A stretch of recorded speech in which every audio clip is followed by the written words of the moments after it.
South ఇండియాలోనే అతి తక్కువ ధరలకి రత్నాలను అందించే ఏకైక సంస్థ 6JVR. యూరోప్ లో యుద్ధ మేఘాలు కమ్ముకుంటున్నాయి. రష్యా ఉక్రెయిన్ మధ్య రాజుకున్నటువంటి వివాదం తీవ్రస్థాయి యుద్ధంగా రూపాంతరం చెందుతుంది. ఉక్రెయిన్ డ్రోన్ అటాక్ తర్వాత రష్యా పూర్తి స్థాయి ఆర్మీని ముఖ్యంగా బాలిస్టిక్ మిసైల్స్ ప్రయోగానికి సన్నద్ధమవుతుంది. ఇప్పటికే ఉక్రెయిన్ సరిహద్దులకి దీనికి సంబంధించినటువంటి ఆయుధ సంపత్తి తరలింపు మొత్తాన్ని కూడా ప్రారంభించింది.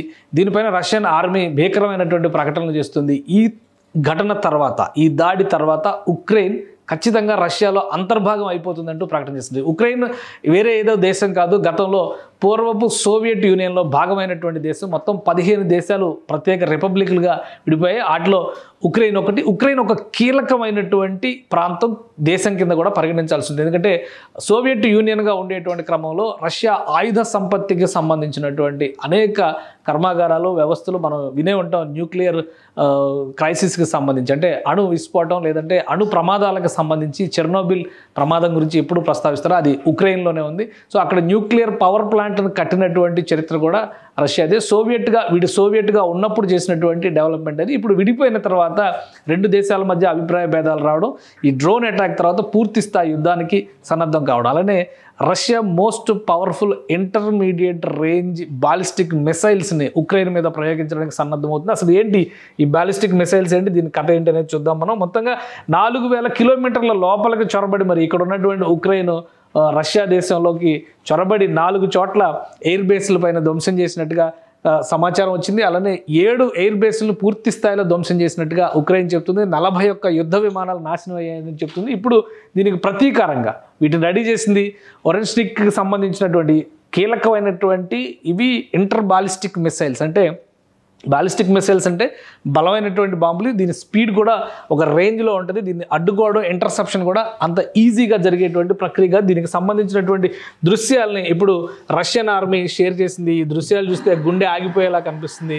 సో ఈ బెటాలియన్ మొత్తం కూడా ఉక్రెయిన్ సరిహద్దులకి తరలిస్తున్నారు. ప్రస్తుతం ఉక్రెయిన్ పైన అటాక్ కోసం మోహరించేటువంటి పనిలో రష్యన్ ఆర్మీ చాలా బిజీగా ఉంది. దీనికి సంబంధించినటువంటి దృశ్యాలు షేర్ చేశారు. రాత్రిపూట జరిగేటువంటి దాడుల కింద దీన్ని పరిగణించడానికి అవకాశం లేదు. పట్టపగలైనా కానీ అటాక్ చేసేటువంటి అవకాశం చాలా స్పష్టంగా కనిపిస్తుంది. ఎందుకంటే మిట్ట మధ్యాహ్నం వేళ ఉక్రెయిన్ రష్యా ఎయిర్ బేస్ల పైన అటాక్ చేసి ఒక బలమైనటువంటి సంకేతాన్ని ఇచ్చింది, ఒక సవాల్ విసిరింది. దానికి ప్రతీకారంగా ఈ యుద్ధం జరగబోతుంది. అంటే దీనికి ఇవ్వబోయేటువంటి రిటాలియేషన్ కూడా అదే స్థాయిలో ఉంటుందంటూ రష్యన్ ఆర్మీ ప్రకటనలు చేస్తుంది. సో పెద్ద ఎత్తున ఈ బాలిస్టిక్ మిసైల్స్కి సంబంధించినటువంటి బ్రిగేడ్ మొత్తం కూడా కదిలి వెళ్ళింది. ఎక్కడైతే ఉక్రెయిన్ పైన అటాక్ చేయడానికి ఎక్కడైతే అనుకూలంగా ఉంటుందో ఆ ప్రాంతానికి తరలించారు. దీనికి సంబంధించినటువంటి దృశ్యాలను కూడా రష్యన్ ఆర్మీకి సంబంధించిన అఫీషియల్ హ్యాండిల్స్లో షేర్ చేశారు. అసలు ఈ ఒరెన్స్టిక్ అంటే ఏంటి, దీనికి సంబంధించినటువంటి డేటా ఏ విధంగా ఉంది, ఇది కూడా మనం తెలుసుకునేటువంటి ప్రయత్నం చేద్దాం. ఈ ఒరెన్స్టిక్కి సంబంధించినటువంటి ఛాయాచిత్రం ఇది కూడా రష్యన్ ఆర్మీనే షేర్ చేసింది. ఇంటర్ బాలిస్టిక్ మిసైల్ కింద దీన్ని డెవలప్ చేశారు. ఇంటర్మీడియట్ బాలిస్టిక్ మిసైల్ అంటే ఇంటర్మీడియట్ రేంజ్ అంటే కూడా అది వెళ్ళేటువంటి వేగం మాత్రం 12,300 కిలోమీటర్లు పర్ అవర్ ఉంటుందని చెప్పి అన్నారు. అంటే అవతల నుంచి యాంటీ మిసైల్ సిస్టమ్స్, మనం ఐరన్ డోమ్ గురించి, S-500 గురించి ఇప్పుడు మాట్లాడుకుంటున్నాం కదా, అలాంటి వ్యవస్థలు కూడా ఇంటర్సెప్ట్ చేయడానికి అవకాశం లేనంత వేగంతో వెళ్ళేటువంటి ఇదిగా చెప్తున్నారు. దీనిలో 6 టైప్స్ ఆఫ్ పేలోడ్స్ ఉంటాయి. అంటే 6 రకాల వార్ హెడ్లు ఉంటాయి. ఇవి ఎటువంటివైనా కానీ ఉపయోగించేటువంటి ఛాన్సెస్ ఉంటుంది. అసలు ఇది పూర్తి స్థాయి న్యూక్లియర్ వార్కి దారితీసేటువంటి ప్రమాదం ఉందని కూడా చెప్తున్నారు. ఈ న్యూక్లియర్ వార్కి వెళ్తే కనుక మొత్తం యూరప్ మొత్తానికి కూడా ఇది ప్రమాదకరమైన సంకేతం అవుతుంది. అలానే ఇది ఒరెన్స్టిక్కి సంబంధించినటువంటి డేటాను ఒకసారి మనం విశ్లేషించేటువంటి ప్రయత్నం చేద్దాం. ఇది రిపోర్టెడ్ స్పీడ్ అంటే మార్చి 10న చేసినటువంటి అనాలిసిస్ ప్రకారమే 12,300 కిలోమీటర్లు పర్ అవర్ వెళ్ళేటువంటి వేగంతో ఉంటుంది. According to the Ukraine military ఇచ్చినటువంటి డేటానే ఇది మొత్తం కూడా 12,300 కిలోమీటర్ పర్ అవర్. అలానే 7,610 MPH ఉంటుంది. ఈ missile equipped with 6 warheads reportedly containing submunitions. అలానే ఇక్కడికి వెళ్ళిన తర్వాత అంటే లక్ష్యాన్ని టార్గెట్ చేసినటువంటి లక్ష్యాన్ని కొట్టేటువంటి క్రమంలో దీన్ని నిలువరించడం. Interceptors are design to counter this type of system. ఇది మోడర్న్ బాలిస్టిక్ మిసైల్. ఇంటర్సెప్టర్స్ని కూడా తయారు చేసేటువంటి పనిలో ఉన్నారు. ఇది అమెరికన్ ఎంబసీ అంటే పెంటగాన్ ఇచ్చినటువంటి రిపోర్ట్ ఇది.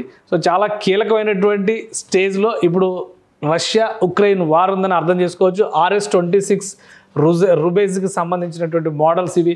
వీటన్నిటిని కూడా సరిహద్దు ప్రాంతాలకి రష్యన్ ఆర్మీ తరలించింది. ఈ అటాక్ కనుక మొదలైతే పరిస్థితి చేయి దాటిపోయేటువంటి ప్రమాదం ఉంటుంది. ఆల్రెడీ రష్యన్ ఆర్మీ ఇస్తున్నటువంటి వార్నింగ్స్ ప్రకారం చూస్తే కనుక ఇక మ్యాప్లో ఉక్రెయిన్ ఉండదు, రష్యాలో భాగమై ఉంటుంది అనేటువంటి వార్నింగ్స్ ఇస్తున్నారు.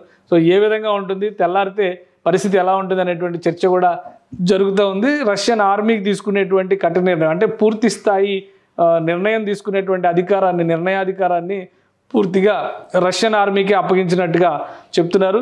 అలానే అటాక్ తర్వాత, డ్రోన్స్ అటాక్ తర్వాత జెలెన్స్కీ చేసినటువంటి సవాళ్ళు కూడా ఇప్పుడు రష్యన్ ఆర్మీ చాలా సీరియస్గా తీసుకుంది. సో దాన్ని కౌంటర్ చేయడం ఎలా అనేటువంటి అంశం పైన ఇప్పుడు ఎక్కువగా ఫోకస్ పెట్టారు. సో ఖచ్చితంగా ఒక భీకరమైనటువంటి యుద్ధానికి దారితీసేటువంటి సంకేతాలు అయితే చాలా స్పష్టంగా కనిపిస్తున్నాయి.